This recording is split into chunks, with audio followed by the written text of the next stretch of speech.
This is AgGrad Live. We have all of the different segments within the cotton. The show that explores what it's really like to work in the ag industry. So making sure that we get policy and regulatory issues straight from the people who live it every day.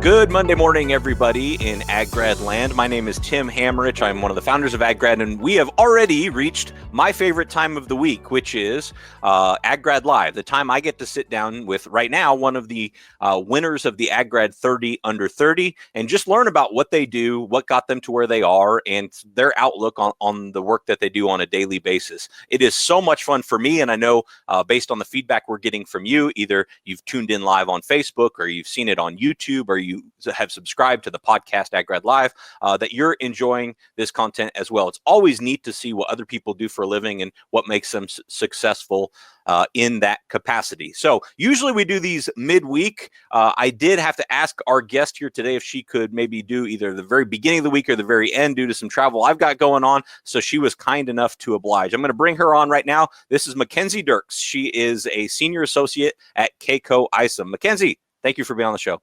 Yeah, good morning. Thanks for having me. And yeah, we'll starting off early this week. That's right. And podcast listeners are going to be so excited because I have gradually improved the audio quality of every single episode, and this is going to be the very best one yet. So I'm excited about it too. Now, tell us first, Keiko ISOM. Most of us in agriculture have come across the Keiko ISOM brand or the name, but maybe don't have a good understanding of what the company is all about. So can you just explain sort of at a high level what Keiko ISOM is? Definitely.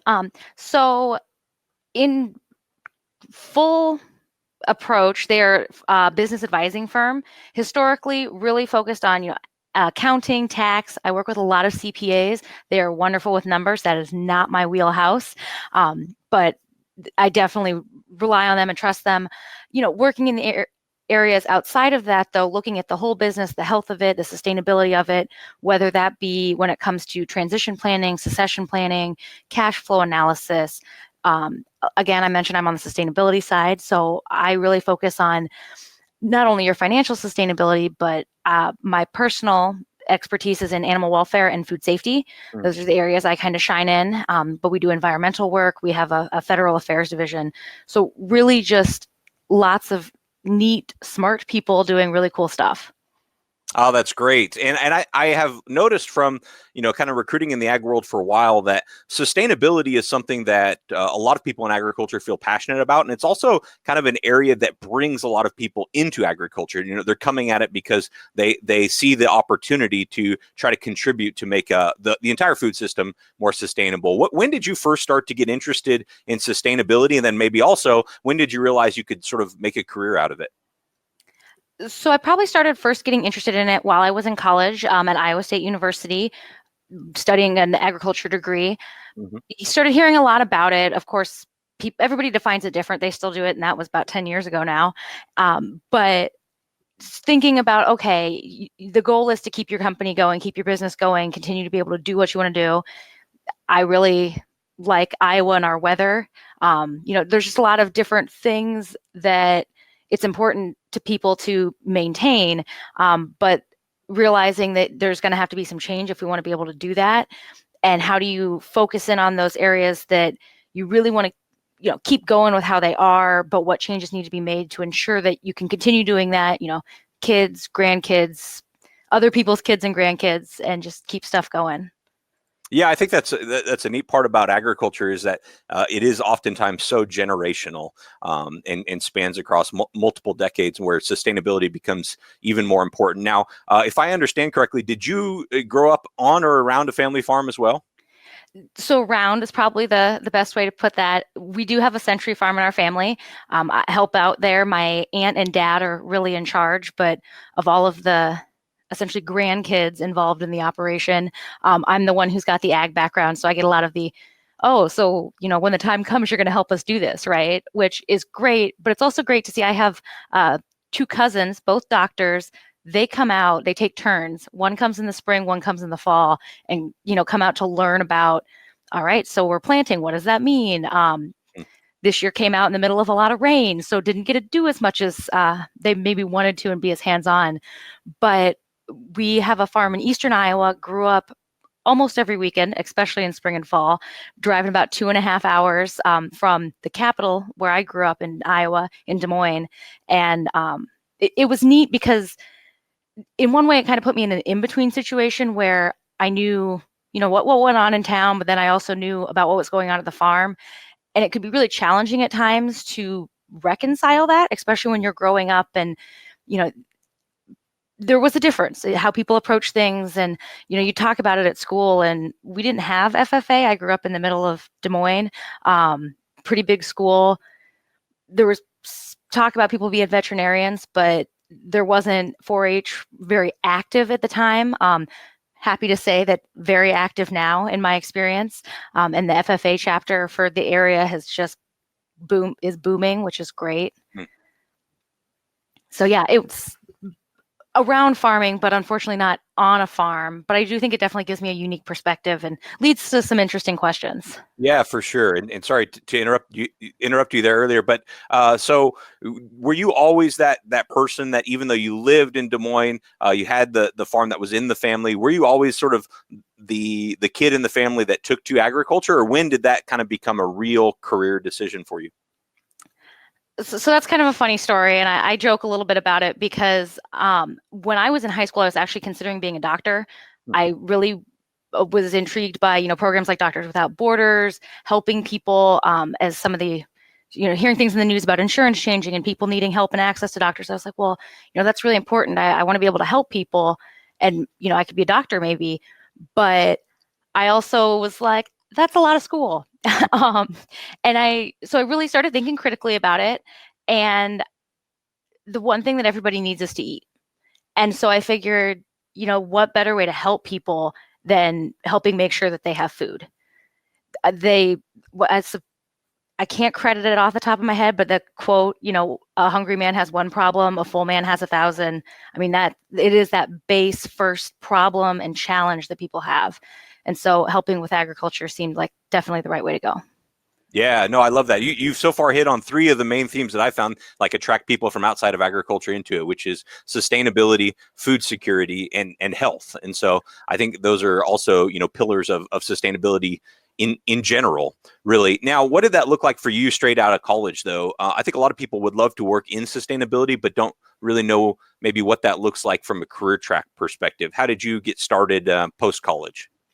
Yeah, and that's a great point because I had that exact same thought as I got out of college. I had an internship lined up and was actually working in communications right out of college. Really enjoyed it, getting to communicate the story about agriculture, talk to people about what is food, where is it coming from, how is it getting to them, and was doing that. But then I got the opportunity to work with a small company that was actually doing some work for PepsiCo on their sustainable ag initiative. And it was just kind of starting. This was a couple of years ago now, and just got the opportunity to sit in on that and help with the structure.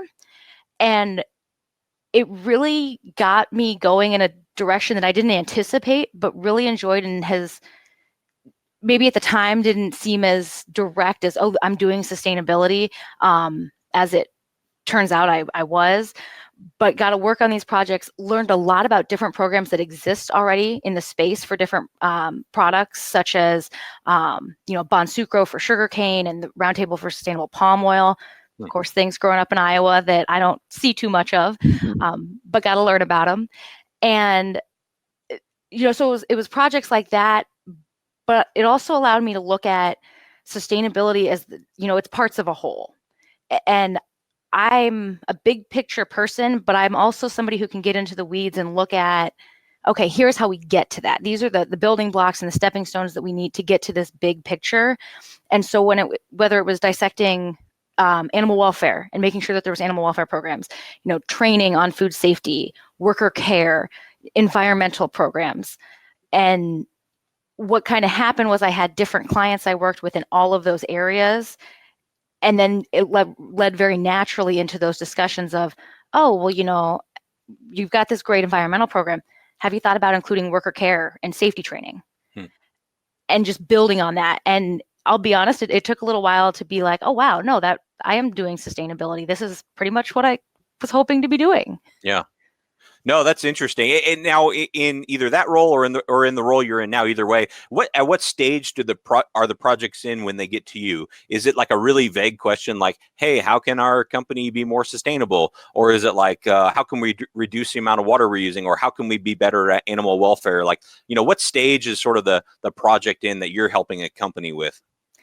Usually, it's those early stages that somebody told me that I need to look at sustainability. What should I be doing? Which I really enjoy because it allows you to sit down and brainstorm and have these really interesting and great strategic planning discussions around here's where I am, here's where I want to be. And okay, what do we think to get you there? How do we do it? And get into some of the, water reduction, or we want to measure these things. And we definitely do work in those areas. But my personal work is that ground level framework of how do we build this out, and then going to all right, so now let's focus on water. Now that we've measured it and figured out how much you're using, how do we reduce that? Where are the possibilities to do that? Right. Yeah, no, that's a huge, I mean, it could be a huge undertaking to take a question so vague and sort of break it down and even find, the data to make those types of decisions. In the event of like you mentioned earlier, palm oil, you're from Iowa, there's no palm oil in Iowa. So what do you do when you have a client coming to you with that and you're like, boy, I know nothing about that? I mean, where do you even start? That's a really good question. And research, that's something.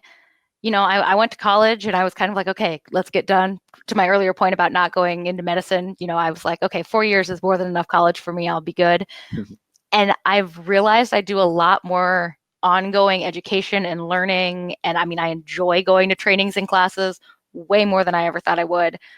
But, finding those opportunities and going out and doing the research, but then also making those connections so that, if I'm not the right person, making sure I can find the right person. Mm-hmm. Because I definitely not an expert in everything by any stretch of the imagination. But at the same time, I'm lucky enough to know lots of people that are just fantastic at their jobs, both internally at Keiko ISOM and externally that I've been able to meet over the years. And it's about, helping connect people. That's one of my favorite things to do is, hear something and be like, oh, I know somebody who does that. We can get you in touch like that. We can do that. Definitely. I do want to share a story though, on that front. I help with the Iowa Youth Institute through the World Food Prize. It's the World Food Prize centered here in Iowa. And the Iowa Youth Institute is this great program where students write papers, high schoolers, looking at agriculture issues and starting to ask some of these questions, whether they're coming from farm backgrounds or not. And then they all get to come up to Ames, Iowa, and there's a panel where they experts come in. I say experts because I don't consider myself an expert most of the time. I should probably get a little more confident in doing that. But they sit down with us and we get to ask them questions about their papers and, hey, you talked about water in Nicaragua. Like, what were your thoughts? Where did you get this idea? And there was one gal, and this was the very first year I did it. And we're sitting down and she goes, well, I'm a Girl Scout and we do Girl Scout cookies every year. And I noticed on the back of it that it said that there was palm oil in these cookies. And it was in the news that this was bad. And she goes, so I wanted to know more about that. So she started researching the Roundtable for Sustainable Palm Oil and started looking into what that meant and how could groups like the Girl Scouts get certified to ensure that the products they were using were sustainable. And I'm sitting there going, this is what I'm doing in my everyday work. You're in high school. Like, this is awesome. That is fantastic. That is a future Ag Grad 30 under 30 there, I think. Definitely. I think that, I mean, the work you do is so interesting. How big within Keiko ISOM is the sustainability team? Are there in every office? Is there a sustainability lead? I know your title is technically senior associate, but I did see on your LinkedIn profile it says sustainability lead. So tell us about kind of how that works internally. Yeah. So the structure at Keiko ISOM is very interesting because it is so different with all of the different things that we do. When it comes to sustainability as the actual term being used, a lot of that work, it isn't so much that there's teams in every office. We have a team, but we have people literally from coast to coast. One of my coworkers is over in Sacramento and the other is sitting in Washington, D.C. And we all have our different areas of expertise. So for me, I talk about food safety and animal welfare, but I can get into poultry, swine are really background areas. I've also got dairy experience, but we've also have a gal who's dairy is her focus and she excels at that. I mentioned a coworker who's out in California. She's got a background in specialty crops, nuts, almonds, pecans. I know almonds and pecans is what I've been corrected as I work with more of these specialty crop people. Again, in Iowa, I can do row crops no problem. So that it has a lot to do with how can we be of assistance, what's the service they need, and then what's that technical area. The other cool thing that makes this really different, and I made the incorporation of sustainability into an accounting firm pretty unique in my opinion, is looking at, okay, so the accountants can look at things and see challenges, but so can we as sustainability consultants. And are there resources existing within the firm that we can connect them to? And starting those discussions. Yeah, in fact, that leads right into my next question, which is, I've heard sustainability referred to as like a three-legged stool with, financial sustainability, the business has to sustain itself. Environmental sustainability, you need to make sure that the externalities on the environment that we all consume are okay. And then also social sustainability, which I would guess probably animal welfare would fit in there as well. But like, the people and animals involved, that you're being socially responsible. Do you focus on one of those legs, or is it pretty much always sort of the mix of the three, or is that even a good analogy to use? I think that very much tracks with what you just said. The way we approach things, it is those three areas, and there's some way that every single thing going on at an operation can fit into one of those three areas. Food safety is interesting because a lot of times it ends up on the social side, because not only are you concerned about the product and like the nutrition and health, but your consumers and how it's impacting them. If you've got somebody buying your product, you want to make sure that it's safe. So a lot of the work I personally do, the expertise is more on the food safety side, or the food safety and animal welfare. So it falls into that social bucket. Mm-hmm. Again, financials, not my area. We have those people on our team. And I have some of that environmental background, especially with, agronomy, study and research in my past. But we have others on the team that focus more on the environmental. But when we work with companies, we definitely look at all three of those. I mentioned environmental. We also have a gentleman on our team who is just phenomenal when it comes to greenhouse gas measurement. He's great at breaking that out and helping people identify that. I asked you a few questions before this interview, and one thing came out that I have to ask you about. You said you are known as the document queen. What does that mean? Well, so kind of back to your question earlier about, I get out of school and it's like, okay, I want to be in sustainability, but what does that mean? How do I get there? I started doing a lot of work with ISO, the International Organization for Standardization, out of, I believe, Switzerland. And they do a lot in the, you could flip over your telephone and you'd probably see some sort of standard reference there, and, maybe like a UL for Underwriters Laboratory, that it's been certified and reviewed. That's also going on the service side. It's not as well known, but my first job was with an auditing company looking at ISO quality standards. So making sure that, they were doing a consistent quality job. And it's been essentially the same job over the years. It's just kind of changed who I've been doing it with. But if you didn't write it down, it didn't happen, is the phrase that comes up all the time. And so the document queen thing, helping people document what's happening. And it's been really interesting how it's tied into sustainability and, everything. People don't like to write things down. Our farm, we've got our document keeping practices have certainly gotten better over the years.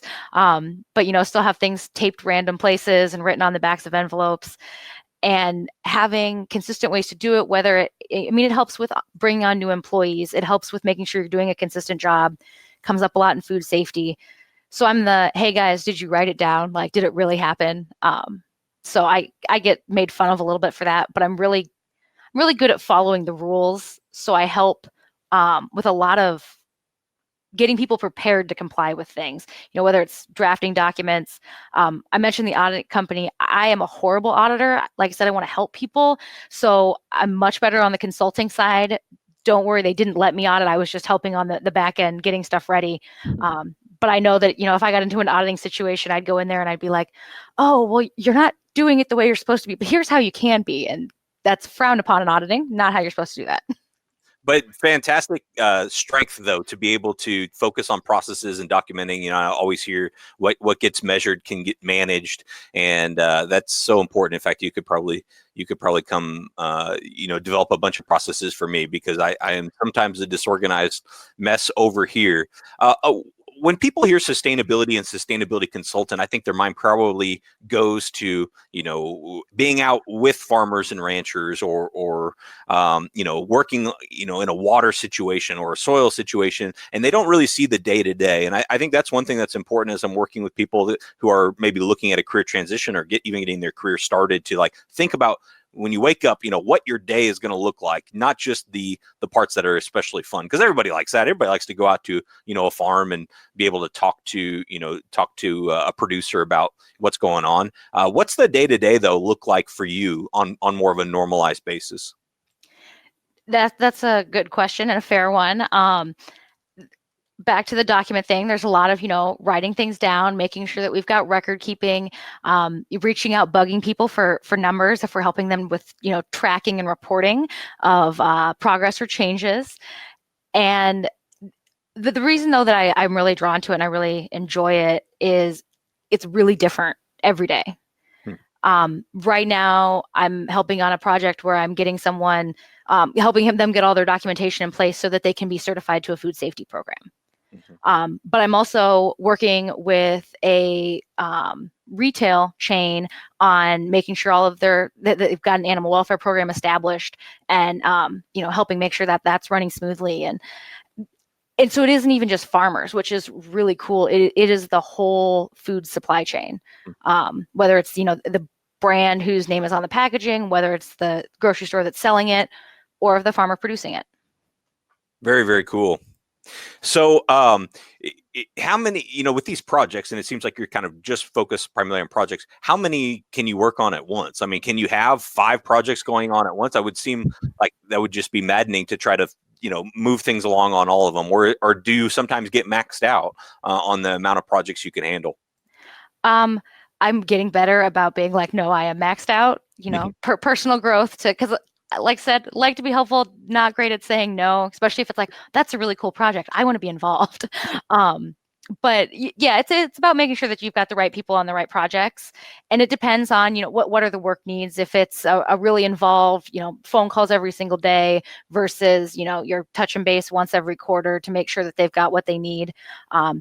When we do a big build where it's a sustainability program for somebody who maybe hasn't had much in place before, that lead up is always a lot of time and energy, but it's always really great to be involved and help, expand, how they see sustainability, what they're including in it, getting other employees on their end involved.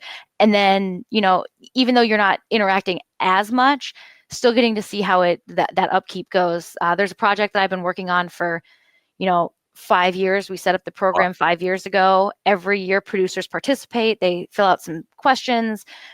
The client has amazing data that they can share with their customers around it. And certainly not spending as much time on it as I used to, but really enjoying it when I do, because you get to see it's still going, and they value it, which is always a great feeling. Yeah, that's so cool. And on that note, and maybe that's a good example, or if you have another one, can you give us just a time when you thought, boy, this is exactly what I want to do? I really love my job, and just maybe one specific situation when it all kind of became worth it for you. Yeah, no, I think that is actually a really good example. That program that, I kind of came in as it was being developed, and got it rolled out, and every year they have over 50 farmers that participate and have to fill out these questionnaires, and there's a random verification aspect of it to make sure that no, you wrote these things down, is that true? But like I said, they've got just amazing data and reporting that show not only this is the growth we're seeing if there's numbers associated, the scores are improving. But along with that, they get questions from their farmers that are like, okay, well, you're asking about this. What does this mean? And so then I get to turn around and I get to develop, a sample sustainability policy, Right. or work with the producer to implement. We've done some different like waste management and waste record keeping type plans, creating the templates so that they can, implement these things on their farm and feel good about the stuff that they're doing. Animal welfare has obviously been in the news a lot here lately. Just at a really high level, one thing I've been curious about is, what separates those that are doing a really good job with animal welfare? Is it a document for the document queen? Is it a just having a really set protocol and everyone working for the company knowing that protocol, or are there other maybe less obvious things with that? It's not just the document, but using the document. Right. And that's animal welfare in food safety, anything in sustainability, even like the whole approach. It's about having that buy-in. I can't say that phrase; it'd be rude. But there's some, it's about people caring and having people that are engaged and feel valued. And so they want to do a good job, and showing too that, whether it's the owner of the company or just your direct supervisor, that they have those same expectations. So, a lot of companies have a lot of stuff written down and it's important and that's good. And the really good ones are the ones that are out there, making sure that that's what's being followed and demonstrating that that's what's important and matters. Yeah. Creating a kind of a culture around that as well. Yep. I would think that'd be definitely the hard part is building culture in any organization, I imagine. For you, what have you either learned about yourself or advice along the way you've received that's been most helpful for you in your career? That one's a little trickier. I have to, probably just, you're always learning something. Mm-hmm. Jumping back to that last question too, I do also just want to add that one of the challenges, especially on farms, is of course labor, getting access to talented labor, and even just labor in general, where you don't have people that are spread thin because they're trying to cover because there's just not enough people or interest or time. Yep. But sorry, that was throwback to your earlier question. But yeah, kind of what I was saying earlier about learning and how you're never done learning. And if you're a good listener, you're always going to learn something new, and just really taking it to heart. My dad has always been first day of school every year. My sister just did her master's, did it to her while she was doing that. Pay attention, ask questions, and have fun. But always just that, if you're not sure, ask the questions. I mean, it's important to learn and it's important to listen. Right. I know for any successful person, and they didn't do it alone. They had the support of people, mentors, etc. I know you just mentioned your dad. Anyone else or any other organization we should give a shout out to here that you have really benefited from? Yeah, definitely. I would say I've been very blessed in my bosses, both the first boss that gave me a chance about, I think 7 years ago now.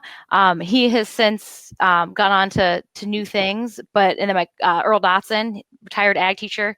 Ag teachers are great, and there's another Jacob Hunter is an ag teacher in Iowa that I really look up to, and all he does has taught me a lot about being resilient. My current boss, Emily Johannes, has been great, and looking into that, what are the next steps, looking at the big picture, keeping me from maybe getting a little bogged down in minutia. I also want to give a shout out to the Young Professionals in Agriculture group. They're here in, Young Professionals in Agriculture, YPIA is our acronym. They're here in the Des Moines, Iowa area, and really do a lot of great networking, getting people exposed to different types of things going on in the Des Moines area, but also throughout all of Iowa and the United States. So they've got a great group of leaders there. Lucky to have been involved with them. Cool. Mackenzie, well, thank you so much for your time this morning. Congratulations on being one of the winners of the AgGrad 30 Under 30. Very, very well deserved. And I think it's been fun to talk sustainability. I think it's an important aspect of ag. It's definitely a conversation I love having and love learning more about how we're feeding ourselves and the planet more sustainably. So appreciate this and congratulations once again. All right. Well, thank you very much, Tim. Thank you for joining AgGrad Live. Visit aggrad.com, that's AGGRAD, to join the community, create your profile, and learn more about careers in the agriculture industry.